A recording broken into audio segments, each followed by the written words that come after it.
diingetin lagi, besok makin kuat kan dia sambungannya itu, sehingga ingat oh ya buang sampah, sehingga jadi menjadi habit, jadi otomatis kan, seperti itu. Nah, cuman dikhawatirkannya biasanya kenapa kalau dari kecil kita tidak ajarkan apa yang Allah mau, ditakutkannya ada sambungan baru yang misalnya mengajarkan faham-faham lain, ya kan? Trinitas misalnya. Ya seperti itu. Ya, itu bukan merek itu. Ya, atau misalnya quotes keduniawian bisa keduniawian, misalnya hukum ekonomi yang kita pelajari sejak SD, ya kan, mencari keuntungan yang sebesar-besarnya, itu dia akan tersambung kan. Dan kalau orang tersebut terus-terusan belajar ekonomi yang fahamnya itu kan makin kuat sambungan, makin tebal. Maka suara Tuhan yang mengajarkan hukum ekonomi yang manfaat buat diri sendiri itu ketutup. Jadi ini juga bisa dikatakan bisa membentuk karakter seseorang, Bu. Betul. Nah, tetapi asiknya itu kan ada istilahnya di relung hati yang terdalam. Wah, kayak gitu kan. Saya tadi menangkapnya jadi begini nih. Jadi seolah-olah bukan seolah-olah ya. Jadi Allah memang sudah menciptakan manusia dan menyediakan tempat khusus ya untuk menyampaikan apa yang Allah mau gitu ya. Iya. Ini dia ya. Iya. Jadi ada orang kan kadang-kadang walaupun sudah terbenam tuh, dia punya sambungan suara Tuhan yang tipis tadi, tapi suatu ketika mungkin dia doa, ya Allah, saya tuh heran, bingung, kenapa konsep ketuhanan yang saya pelajari begini, kan ngomong gitu kan. Itu bisa jadi, ini walau alam, ini saya punya analisa ya. Suara Tuhan yang di bawah itu naik ke atas dia, atau dia nyala alarmnya, atau dia tersambung bahwa ini orang mencari kebenaran, sehingga ya suara Tuhan yang tadinya di relung hati paling dalam, dia memberikan sign, dia memberikan untuk cari lagi, sehingga lama-lama yang sambungan tipis tentang ketuhanan, tentang apa yang Allah mau, ya dia sudah mulai menebal secara, karena kita dalam pencarian kan. Nah, disitulah akhirnya itu tadi orang yang dapat petunjuk kan, dapat hidayah, dan akhirnya ya udah saya pindah agama kan, atau bukan pindah agama, Bu. Kalau ke Islam bukan pindah agama, Bu. Kembali ke fitrah. Kembali ke fitrah. Makanya kita mau bikin Fitrah Fest. Iya. Nanti Dokter Aisyah jadi narasumber. Masya Allah. Ya? Insya Allah. Bulan Agustus, Bu ya. Insya Allah. Beneran mohon nih, bener nih. Ini penting banget supaya nyambung dengan konsep kita mengajak orang untuk kembali ke fitrah. Kembali ke fitrah, ya. Wah, kalau Dokter Aisyah jelasin ini mah, Masya Allah. Ya, nggak usah debat-debat ya. Tinggal dengerin ini aja bisa sadar ntar nih. Masya Allah. Ini contohnya. Masya Allah. Alhamdulillah. Contohannya keluar teman. Ya, Masya Allah. Asik. Alhamdulillah. Allah Akbar gitu. Allah Akbar. Dokter mau nanya dong. Itu berarti kalau orang yang dia balik ke fitrah gitu, itu berarti yang ada di otaknya yang tebel-tebel, yang doktrin dari kecil itu dia menipis atau putus atau gimana? Dia tetap ada, tetapi kalah dengan suara Tuhan yang kita sudah tebalkan lagi. Berarti tetap ada. Tetap ada. Tapi jadinya sangat variatif kan. Seperti Kodondi, sehingga Kodondi bisa menjelaskan tentang apa yang Kodondi pernah pelajari di waktu Kodondi masih kecil sebelum kembali fitrah, gitu. Karena memang sudah ada sambungannya itu, bukan menjadi putus, dia ada, sehingga waktu memberikan penjelasan, berdebat mungkin itu memang tahu. Jadi menurut saya sebenarnya seorang yang mu'alaf itu di kolbunya tuh variasinya keren banget. Lebih banyak gitu ya. Lebih banyak. Itulah makanya mengapa mereka menjadi orang yang kekeh untuk mencari kebenaran lagi, dan sudah banyak pengalaman kan, sehingga dengan senang membandingkan.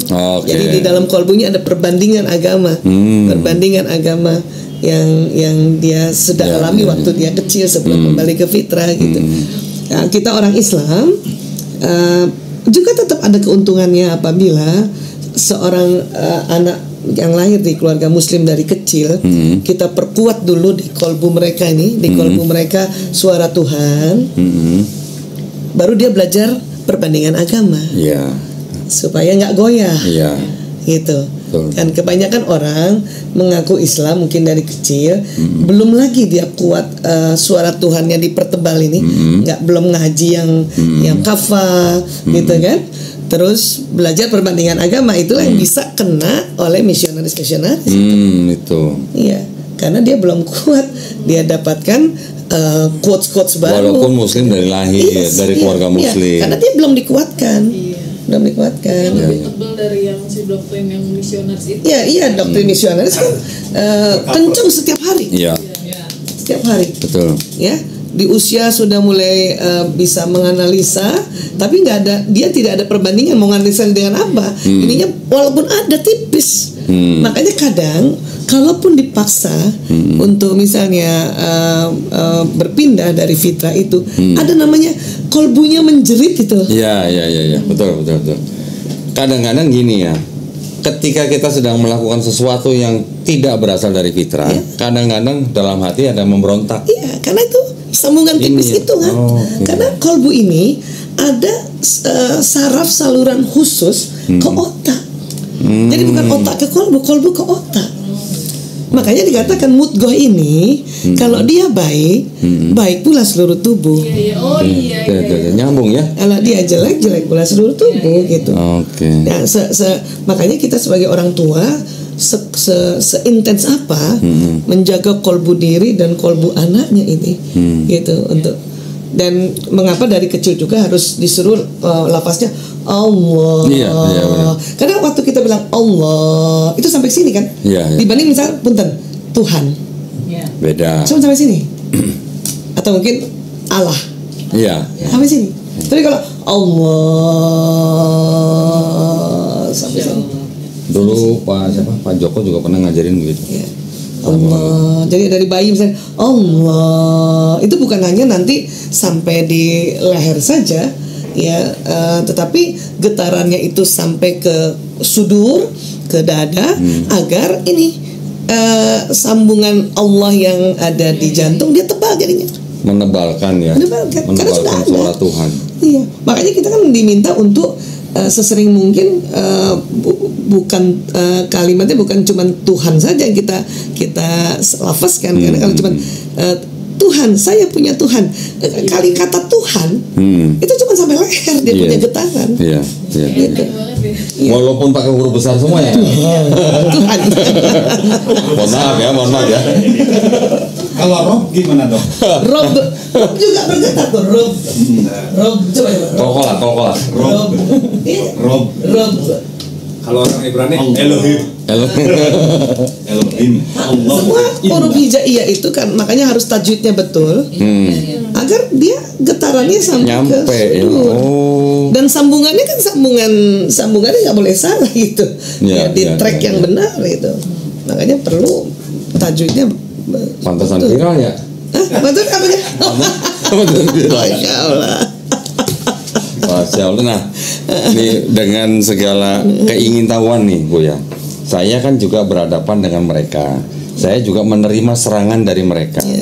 Serangan itu lebih banyak ditujukan kepada Rasulullah. Ya, Bu ya. Yang paling sering, yang dulu apa istilahnya dikembangkan oleh kaum orientalis itu bahwa Nabi, mohon maaf, pedofil. Nah, ini mumpung depan saya ahlinya nih. Insya Allah, astagfirullahaladzim.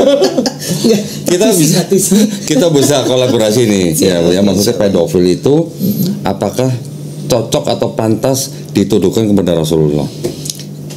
Ini kan karena berarti itu harus definisi dulu kan nih.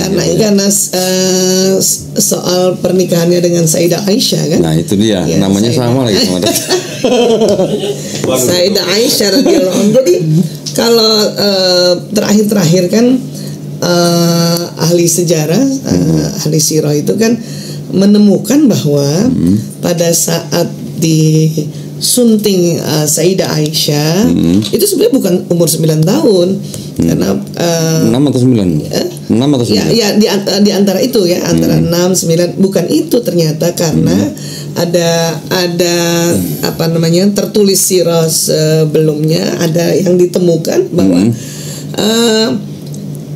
Sayyidah Aisyah punya kakak namanya Asma ya, beda kan? 10 tahun ya.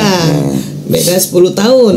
Dan dikala itu Asma usianya pada saat Rasulullah menikahi Aisyah itu sudah sekitar barangkali 25 tahun Kak, 27 kalau nggak salah. 27 gitu. Kalau dia beda 10 tahun, jadi kemungkinan Sayyidah Aisyah saat itu bisa jadi 15 tahun atau 16 tahun atau 17 tahun ya. Dan sekarang sih sudah dibuktikan bahwa balik anak sekarang itu sudah lebih bukan cepat. 15 tahun ya 10 tahun sudah balik. Bisa lebih cepat. Iya. Apalagi kalau beda ras ya. Itu dia. Jadi, kita kan ras Mongoloid. Kalau orang Arab Saudi atau Eropa kan itu kan ras Kaukasoid. iya.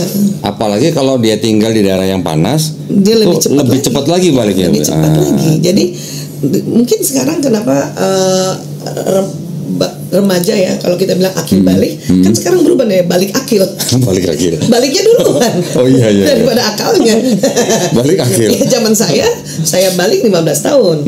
Ya kan? Jadi akil balik artinya pada saat saya umur 15 tahun akal saya ini yang tadi nih akal nih yang di tempat ini yang di atas ya, ini di otak ini lumayan udah 15 tahun ada isinya gitu. Dapat nasihat 15 tahun, belajar 15 tahun. Jadi disebut akil balik. Kalau sudah balik lumayan tuntunan di otaknya udah 15 tahun dia belajar. Nah, sekarang balik akil kan. Dia umur 9 tahun 10 tahun menstruasi ya kata perempuan atau mimpi basah, berarti kan di otaknya itu 9 tahun baru sedikit ya arahannya. Iya. Sekolah juga baru kelas berapa itu? Kelas 4. 9 tahun baru kelas 4. Ya kan gitu. Tetapi memang dikatakan bahwa baliknya seseorang dipengaruhi oleh nutrisi. Gizi makanan. Tentu tadi di Arab Saudi kan tentang panas. Panas dan sebetulnya lebih bernutrisi itu makan kambing. Betul. Kita bukan tahu tempe. Kedelai. Yang kedelai saja itu udah mulai tinggi, maju, ya kan? Apalagi yang kambing. Sementara organ reproduksi penandaannya dikala dia sudah menstruasi berarti sudah bisa berfungsi. Iya. Kan sudah bisa bereproduksi. Iya, sudah bisa berfungsi. Terus kenapa memang kalau misalnya menikah setelah seseorang sudah dikatakan balik karena reproduksinya sudah siap, cuman akalnya yang belum. Dan makanya seorang ibu nggak berani dong nikahin anaknya umur 10 tahun 11 tahun karena akalnya ini yang untuk jadi tuntunan hidup, prinsip hidup itu masih kurang. Makanya lah dibikinlah sebuah undang-undang pernikahan agar minimal usia berapa gitu. Tapi kembali kalau sekarang semakin terbukti secara sirah, secara bahwa Rasulullah dikatakan pedofil kan udah nggak benar itu kan? Iya. Jadi maksud saya gini ya Bu ya. Kalau pedofil sendiri kan istilah itu baru ada di abad ke-19. Iya, betul. Nah, sebelum itu kan nggak ada istilah pedofil. Nggak ada. Itu kan sebenarnya sebuah masalah perubahan standar moral. Itu. Ya kan? Dan itu dikeluarkan oleh orang-orang yang memang yang bidangnya mungkin sama dengan Dr. Aisyah, psikologi kan. Nah, mereka mendefinisikan bahwa pedofil itu kan sebenarnya suatu penyakit jiwa istilahnya, yang senang dengan anak kecil apalagi sampai menggauli. Tetapi kan si anak-anak ini kan sebenarnya kan korban. Tidak ada korban pedofil bahagia kan? Iya. Nah sekarang kalau Aisyah dengan Nabi kan bahagia. Iya kan? Dari sirah jelas sekali. Nah, jadi kalau saya gini, saya di dalam saya berdialog dengan mereka, saya kadang mengambil dengan dua pendekatan. Satu yang mungkin tadi Dr. Aisyah bilang dengan sirah, yang kita membandingkan dengan usia kakaknya Asma yang baru 10 tahun. Nanti ada kapan satu surat Quran turun, itu juga berhubungan dengan saat dia sudah pindah ke sudah hijrah ke Madinah atau belum, gitu kan? Dia sudah pernah ikut perang atau belum? Itu juga satu pendekatan sendiri. Tetapi ketika saya menggunakan kitabnya mereka sendiri, Bu, di dalam sini ada yang namanya Nabi Ishak, anaknya Nabi Ibrahim alaihissalam dan Siti Nabi Ishak alaihissalam di sini diceritakan menikahi seorang perempuan bernama Ribka ya. Tidak ditulis umurnya berapa. Tapi di sini Bu, ini kitabnya orang Yahudi. Saya harus kasih lihat nih ke Dr. Aisyah nih, mumpung depan saya nih. Tadi yang kecil ya. Sekarang ada lagi Taurat ya. Ada lagi. Ini supaya kita paham gitu ya, maksudnya itu bukan aib gitu loh. Di sini ada kisah mengenai Ishak menikahi Ribka. Ya. 40 years. Old Isaac was 37. Terus apa nih? Bu Isa coba bacain. Kemudian Kurang dekat kok. kurang dekat. Ini siapa nih? Gimana? Rebecca tuh si Ribka ya. Ribka. Was born. Ya, ketika usia segitu 37 tahun Ishak, Ribka baru lahir. Nah, dinikahi usia 40 tahun ketika Ishak berusia 40 tahun. Jadi berapa tahun usia Ribka ketika dinikahi oleh Ishak? 12 ya. Berarti baru 3 tahun. 3 tahun. Tetapi maksudnya nikah itu bukan langsung konotasi ditiduri. Betul. Orang-orang bangsa Semit itu punya tradisi nandain di booking. Bahkan udah ulang. Lamar gitu ya. Iya. Pertunangan gitu. Jadi orang-orang bangsa Semitik seperti Yahudi, mereka ketika ada anak usia berapa tahun tertentu tuh sudah boleh dikatakan sudah ini buat saya ya. Iya gitu loh. Bukan berarti 3 tahun ditidurin, bukan. Dan Sirah kan juga begitu waktu nikah Rasulullah SAW dengan Sayyidah Aisyah waktu di Mekah kan tidak satu rumah kan, itu udah dilembutkan banget. Mati di Madinah. Nah, ini lebih jelas lagi Bu. Kalau tadi tidak disebut umurnya, di sini Ribka disebutkan umurnya. Rebecca was di sini 3 years disebutin 3 years old. So that she would have needed someone to care for her. Nah, ini diambil kan dari kitab ayat-ayat yang di dalam kitab yang disebut dengan Torah tadi Bu, yang 5 kitab Musa. Yang Kejadian Quran ya. Ini tentang Ishak dan Ribka. Tapi ini ya para Sarah. Ayat ini diambil dari kitab Genesis pasal 24 ayat 52 sampai 62. Ini adalah tafsir daripada Rabi Yahudi. Nah, kalau itu tadi yang pendekatan yang tentang yang lain-lain itu Sirah itu berarti memang artinya dulu bahwa seperti ini itu lazim. Dan saya selalu tanya, bisa nggak sebutkan satu nama musuhnya Nabi, musuhnya Rasulullah yang protes, yang memprotes pernikahan Nabi Muhammad SAW dengan Siti Aisyah? Kan nggak ada yang protes. Kenapa nggak ada yang protes? Karena normal gitu. Kan begitu ya. Nah, tuduhan itu memang dilancarkan mereka dengan cara apa? Mereka membawa standar moral zaman sekarang ke zaman itu. Nah, kan itu yang nggak nyambung gitu. Nggak ketemu. Terus kemudian Bu, di kitab di Babelnya ini juga itu ada cerita mengenai Nabi Daud alaihissalam. Mohon maaf nih Bu, diceritakan berzinah dengan Binor. Bini orang. Bini daripada panglima perang sendiri. Setelah dia melihat Betseba namanya Bu ya, perempuannya. Betseba sedang mandi, elok, cantik, cakep. Dia minta, terus diminta, terjadilah gitu ya, yang diinginkan gitu kan. Si suaminya ini ketika pulang perang disuruh balik lagi ke medan perang, taruh paling depan. Biar cepat mati maksudnya. Ya benar, memang mati akhirnya. Nah, baru dinikahi istrinya ini. Menurut perhitungan yang perempuan yang namanya Betseba, istri daripada panglima tentara sendiri itu bisa dihitung mundur Bu umurnya. Ketika dia ditiduri oleh yang disebut dengan Daud di dalam kitab ini, umurnya antara 7 sampai 9 tahun. Nah, itu dihitung dari berdasarkan umur kakeknya. Kakeknya si Betseba ini namanya Ahitofel. Semua dari sini Bu bisa dihitung. Dan malah jelas ditulisnya ya. Bisa dihitung. Nah, bisa dihitung. Satu lagi. Tadi malah jelas juga. Kalau sini malah tertulis kan. 3 tahun. Satu lagi yang di Perjanjian Baru kan diceritakan bahwa ibu daripada Yesus yang bernama Maria itu kan dinikahkan dengan Yusuf. di sumber yang sekunder, sumber Kristen yang sekunder diceritakan bahwa Maria itu ketika hamil, ketika nikah dengan Yusuf, umurnya baru 12 tahun, Bu. Nah, kalau menurut standar pedofil yang dikembangkan, yang ditemukan oleh orang-orang di abad ke-19, apakah bisa disebut Nabi Ishak yang di sini pedofil? Tentu tidak. Apakah bisa disebut Daud yang di sini pedofil? Tentu juga tidak. Kita juga nggak berani ngatain gitu. Apakah bisa disebut Yusuf suaminya Maria di sini juga pedofil? Karena pedofil kan di bawah 15 tahun ya, Bu ya? 15 tahun 16 tahun ya. Itu Yusuf dinikahkan berarti setelah setelah hamil. Iya. Di sini ada, Bu, saya malah sumber tapi sekunder ya, Bu ya. Cerita usia ibunya Yesus ketika dia hamil menikah dengan Yusuf. Oh, ketika menikah Yusuf. Buku Israel ya.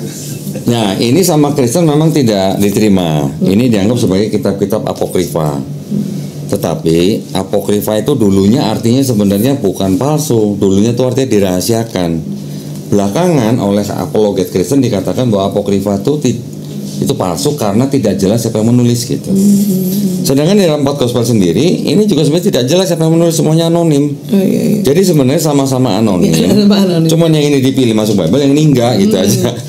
Dan ceritanya ini memang bertolak belakang dengan ini. Tapi ada yang membukukan jadi. Ini tetap ada yang membukukan, ada yang mencatat, tetap malah bahkan diterjemahkan.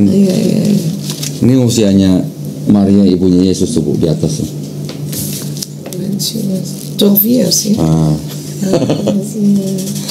Nah, kalau 12 tahun menurut standar pedofilia zaman sekarang kan tetap belum masuk ya, tetap terhitung ini ya, terhitung. Apa kita mau bilang Yusuf suaminya Maria pedofil? Kan nggak mungkin gitu loh. Iya, termasuk kan misalnya kayak undang-undang pernikahan itu kan memang baru dibikin, itu kan dengan alasan bukan masalah itu tadi yang kita cerita tuh, bukan masalah reproduksinya belum siap, tetapi dia berharap akalnya kan, gitu kan. Di Amerika di abad-abad 17 kan standar minimal usia pernikahan masih rendah sekali kan, Bu? Masih ada yang 12 tahun, 14 tahun, 15 tahun. Iya, karena patokannya itu barangkali ya di saat itu juga sudah balik ya, sudah di apa, Bu ya? Namanya di tradisi Yahudi, perempuan buat mereka itu ada yang mengatakan bahwa usia 3 tahun sehari udah boleh tidurin. 3 tahun? 1 hari. 1 hari. 3 tahun 1 hari. Saya sih mungkin belum bisa menerima 100% apa benar atau tidak ya usia segitu ya. Tapi itu saya baca memang di dokumen-dokumen yang sekunder lah, bukan yang primary begini lah. Di tradisi Yahudi pula bahwa laki-laki usia 13 tahun dan perempuan usia 11 tahun itu udah boleh menikah. Memang usia-usia menikah nih. Di zaman dulu gitu loh ya, belum ada wifi, belum ada internet mungkin ya. Sudah boleh menikah. Hormon lagi tinggi-tingginya itu. Usia segitu. Iya. Malah dikatakan ya itu tadi sedang mencari pasangan. Mencari pasangan. Kalau istilahnya perempuan-perempuan yang usianya kebanyakan di bawah 11 tahun. Di Bible ada cerita ketika bangsa Israel perang melawan bangsa lain, mereka boleh membunuh siapa saja lawan perangnya, kecuali siapa? Wanita-wanita yang belum pernah tidur dengan laki-laki. Itu dijadikan tawanan perang. Contoh misalnya ada di ayat tertentu, ketika mereka menawan kira-kira 32.000 orang wanita yang belum pernah tidur dengan laki-laki, itu dibagi 2. Ya, ini untuk yang suku apa, ini untuk suku yang lain. Dari 32, sisanya kan 16.000. 16.000 itu jatahnya upeti untuk Tuhan. Ada upeti untuk Tuhan gitu. 32 wanita yang belum pernah tidur dengan laki-laki. Berarti umurnya di bawah 11 tahun. 11 tahun di bawah. Tapi maksudnya upeti untuk Tuhan itu bukan istilahnya disembelih untuk dibakar, itu bukan. Diserahkan kepada imam besar bangsa Israel, ya untuk dia gitu loh. Tapi judulnya untuk Tuhan. Tapi yang pakai imam besar gitu. Itu. Boleh nggak kita sebut itu sebagai pedofil? Iya. Kan enggak juga. Ya, itu kan kenapa hanya Rasulullah yang dituju itu, yang ini malah. Itu maksud saya. Itu kan zaman-zaman yang memang memang seperti itu kan. Iya. Lagi pula kan kalau kita baca kisahnya Nabi dengan Aisyah kan cerita pernikahan yang bahagia gitu. Iya. Masa ya korban gitu kan. Iya. Gitu. Itu yang sering hampir tiap hari saya hadapin orang-orang yang seperti itu, berbicara menurut Nabi kita, macam-macam Bu, banyak. Iya. Ya itu dalam rangka memang denial tadi tuh, batang otaknya menolak. Makanya dua tuh, dia nyerang atau kabur. Betul. Insya Allah. Nyambung ya kalau Masya Allah. sama ahlinya. Oh ya Allah. Saya juga karena ini juga apa namanya ngurus narkoba kan kok. Iya. Jadi sejak 98 ngurus narkoba kan, yang dirusak kan otak gitu ya, sama kolbu, bagian mananya sih, apanya sih gitu. Kalau nggak salah kan juga ada ayat Bu ya di Quran ya, bahwa Allah Subhanahu Wa Taala tuh bisa menarik orang ubun-ubunnya kan. Ya itu. Ini dia Bu ya. Lain lagi nanti jadi unik juga itu. Jadi saya sempat bikin satu ini ya. Jadi di bagian otak nih nanti di sini, di sini nih kan ubun-ubun nih, ubun-ubun. Nanti di daerah sinilah, sini ya, situ ya. Apa namanya, di bawahnya itu ternyata kalau kita belajar ilmu otak, jadi apabila kita berbohong, nah itu yang mau saya tanya. Ya, benar. Apabila tersimpannya di situ. Makanya kalau dilihat di grafik itu yang aktifnya paling tinggi yang daerah situ ketika dia berbohong ya. Benar. Dikala kita berbohong atau melakukan kekhilafan-kekhilafan yang sengaja di situ. Kalau nggak berhenti, maka nanti itu ditarik kan. Ya, itu juga yang waktu itu kenapa saya mencoba menganalisa ya waktu malam-malam, kenapa kita sujud gitu kan, sujud, kita punya apa, sebentar saya ada pernah bikin ini di mana ya, waktu kita sujud itu darah yang ke ke otak itu rupanya bukan yang ini ya, lebih lancar ya Bu ya, darahnya. Darah yang ke otak itu dia tidak boleh kemana gini ya, balikin ya, sebentar. Oh ini. Oh bukan, maaf ya. Jadi darah yang ke otak itu selain kita ke depan ini kan untuk ilmu nih ceritanya nih. Nah, rupanya banyak juga orang yang berilmu tapi dia tidak bersujud. Kenapa nggak berkah? Ya karena sambungan yang di sini kan waktu kita sujud kan gitu ya.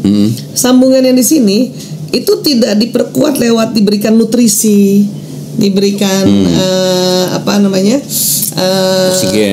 oksigen dan sebagainya, karena itu yang bawa darah. Jadi ada satu ilmu, saya lupa, mohon maaf siapa namanya, pada saat itu dia melihat bahwa kalau kita nggak posisi sujud, darah itu tidak sampai ke sini. Tidak sampai ke sini nih. Mana ya, saya pernah baca juga kayaknya. Pernah baca. Ya, jadi nggak sampai ke atas kepala, hanya lewat posisi sujud dia sampai ke atas gitu. Nyampe situ gitu ya. Nah, ini di sini. Nah, terus dengan posisi sujud juga darah selain sampai ke sini, itu juga sampai di bawah ubun-ubun. Jadi bikin orang nggak gampang bohong gitu ya. Untuk membersihkan. Apabila terlanjur bohong, dia membersihkan di situ, atau neuron yang ada di situ, neurotransmitternya diberhentikan untuk tidak terus-terusan berbohong. Makanya harus bersujud, asal sujudnya tumakninah. Jangan yang cuma tanggung belum sempet darah ke bawah, jadi kita bisa udah naik gitu. Maka itulah Allah Subhanahu Wa Taala memerintahkan kita untuk sholat supaya mengingat Allah Subhanahu Wa Taala. Betul. Secara rubiahnya kan kita menghamba kan, secara anatomi faali dan sebagainya itu dia darah balik. Jadi sudah ada salurannya. Jadi Allah sudah bikin salurannya ke tempat-tempat di sini, ke sini juga, ke sini. Tapi kalau kita posisi duduk ini, berdiri, itu jantung memompa, darah itu hanya sampai batas ini. Tidak ke situ. Ya, hanya bisa ke daerah sini nih, sama di bawah ubun-ubun kalau dia sujud. Gitu. Makanya luar biasa ya. Makanya kan nggak banyak orang mungkin tahu nggak dan sadar ya. Kalau sujud itu memang kita di apa namanya sudah didesain untuk manusia didesain untuk sujud. Iya. Kan orang-orang yang misalnya ibadah khususnya tidak sujud itu mencari-cari cara untuk sujud. Makanya ada misalnya gaya sujud, yoga gaya sujud atau kepengen gimana caranya supaya sujud. Ada negara tertentu kepengen gimana caranya supaya juga sujud. Orang Nepal ada yang jalan terus lonjor, sampai ke gunung, ada yang begitu ya ibadahnya. Karena kepengen apa yang ada di otak itu kayak sesuatu yang harus makin kuat lagi dia jalani. Jadi ada orang banyak berilmu tapi tidak bersujud. Jadi ilmu hanya sekedar ilmu, tidak bisa diaplikasikan, nggak bisa dikerjakan. Itulah kita harus sujud supaya kita ngerti nih agama kita, tuntunan kita. Cuman ngerti doang, ya. Kadang kalau diulang jadinya paham, tapi kalau nggak bersujud tidak dilakukan. Jadi banyak orang kan begitu juga kan. Masya Allah, ya benar. Ya jadi harus sujud gitu. Keren ya. Ya itulah. Berarti ya benar dong kalau dikatakan bahwa Islam itu memang agama yang diturunkan Allah SWT, agama yang diridhoi di sisi Allah SWT, yang memang berguna buat manusia, yang memang didesain untuk manusia.